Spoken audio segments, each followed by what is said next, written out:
1828 और 29 के दरमियान का, जब मुगलों का हिंदुस्तान पर कब्जा हो चुका था। मुगल सम्राट बाबर ने सबसे पहले भारत के उन सनातनी प्रतीकों को निशाना बनाया जिसकी वजह से उसे लगता था कि भारत में इस्लाम का प्रसार मुश्किल है। इसी दौर में बाबर ने अपने बेहद करीबी मीर बाकी को अवध का जागीरदार बनाया। कहते हैं कि बाबर के आदेश पर ही मीर बाकी ने मंदिर को तोड़कर उसके ऊपर मस्जिद तामील कराई। बाबरनामा में मीर बाकी का जिक्र कई नामों से है। इसमें मीर ताशकंदी, बाकी शाघावाल, बाकी बेग और बाकी मिंगबाशी भी कहा गया। बाबरनामा में कहीं भी बाकी के नाम के आगे मीर नहीं है। 1813 से 14 में अंग्रेज सर्वेयर फ्रांसिस बुकनन ने उनके नाम के आगे मीर लगाया। मस्जिद बनने के बाद से यहाँ नमाज होती रही या नहीं, इसका कहीं भी ऐतिहासिक साक्ष्य नहीं है। फिर चाहे वो बाद के बरसों में लिखी गई हुमायूं नामा हो, अकबरनामा हो या फिर जहांगीर से लेकर शाहजहां तक के दस्तावेज। बहरहाल मुगल काल तक तो अयोध्या को लेकर छिटपुट संतों के आंदोलन को छोड़ दे तो किसी बड़े आंदोलन के प्रमाण नहीं मिलते। लेकिन पहली बार अयोध्या तब सुर्खियों में आई जब यहाँ निहंग सिखों ने धावा बोल दिया था।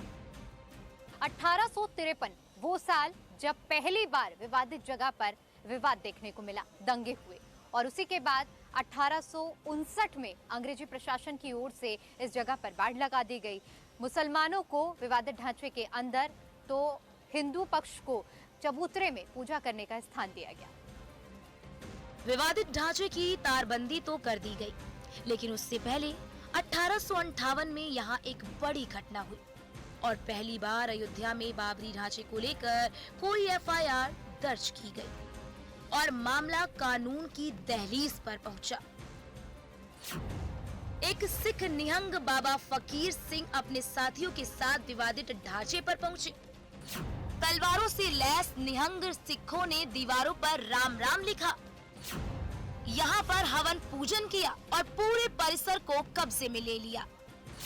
इसे लेकर अयोध्या के तत्कालीन कोतवाल ने 28 नवंबर 1858 को एफआईआर दर्ज कराई थी।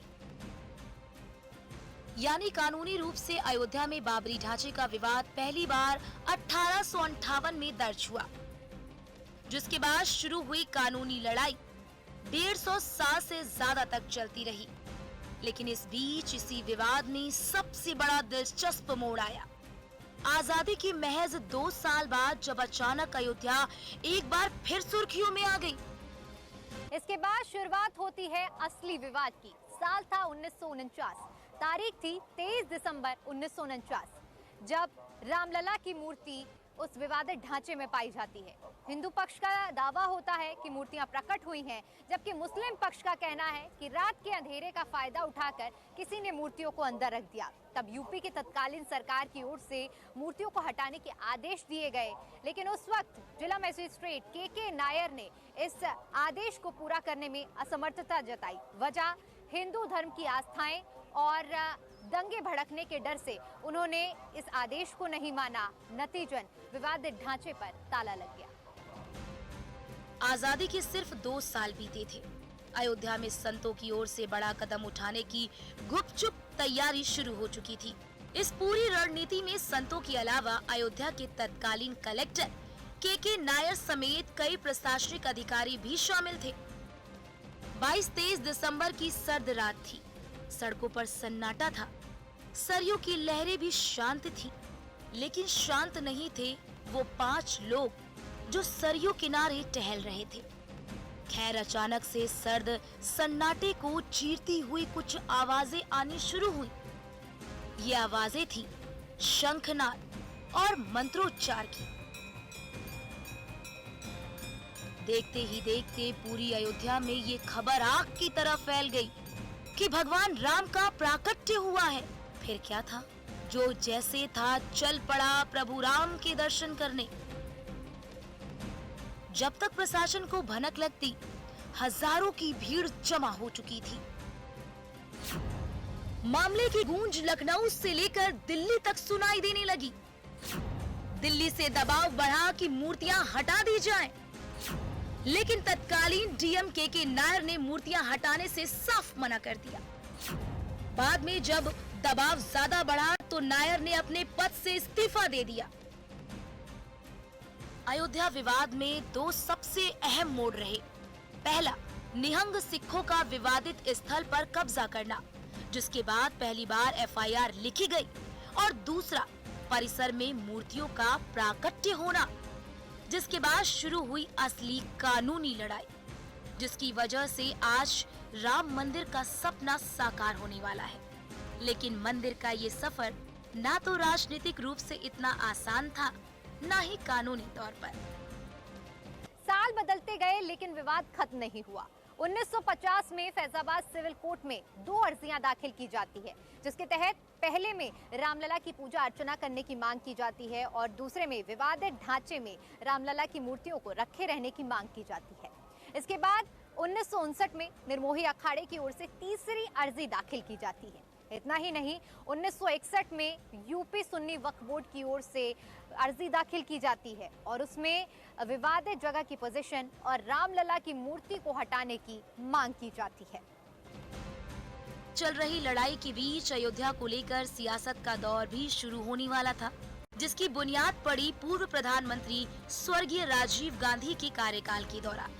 इंदिरा गांधी की हत्या के बाद भावनाओं की लहर में प्रचंड बहुमत से सत्ता में काबिज हुए राजीव गांधी के एक फैसले ने अयोध्या मामले की चिंगारी भड़का दी और अयोध्या को लेकर निर्णायक आंदोलन को हवा दे दी। कहानी की शुरुआत होती है इंदौर की एक महिला शाहबानो से। 70 के दशक में इंदौर में एक बड़े वकील थे मोहम्मद अहमद खान। शाहबानो इसी वकील साहब की पत्नी थी। 1975 में वकील साहब ने दूसरी शादी कर ली और शाहबानो को तलाक दे दिया। 5 बच्चों की मां शाहबानो एक झटके में बेघर हो गई। शाहबानो ने हाई कोर्ट से लेकर सुप्रीम कोर्ट तक लड़ाई लड़ी और आखिरकार सुप्रीम कोर्ट ने शाहबानो के पक्ष में फैसला दिया।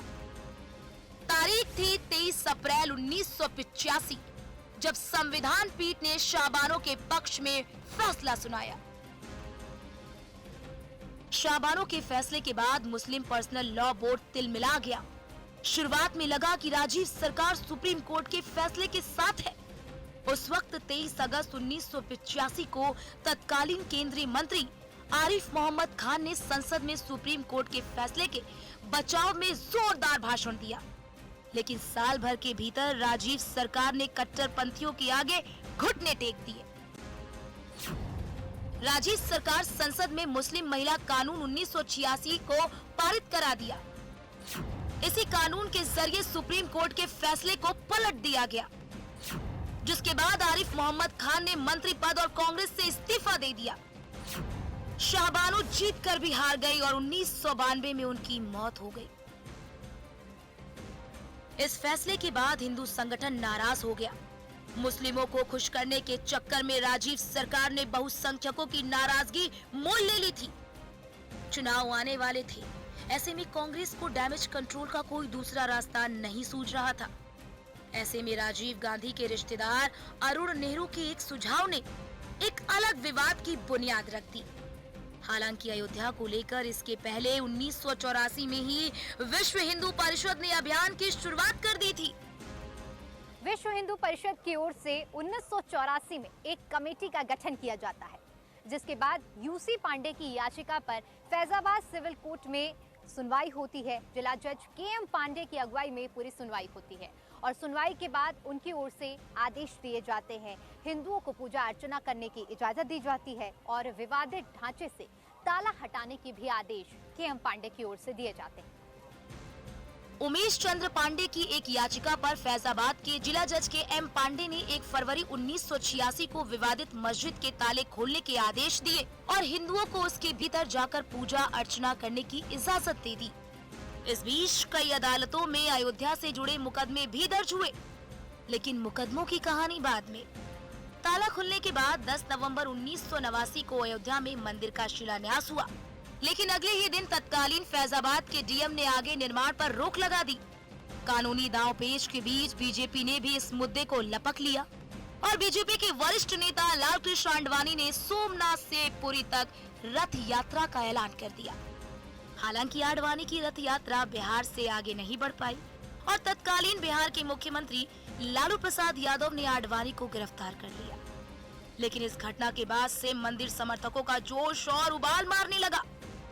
इस बीच विश्व हिंदू परिषद ने भी अयोध्या में कार सेवा का ऐलान कर दिया। और फिर साल आता है 1990, जब पहली बार कार सेवकों पर गोली चली थी।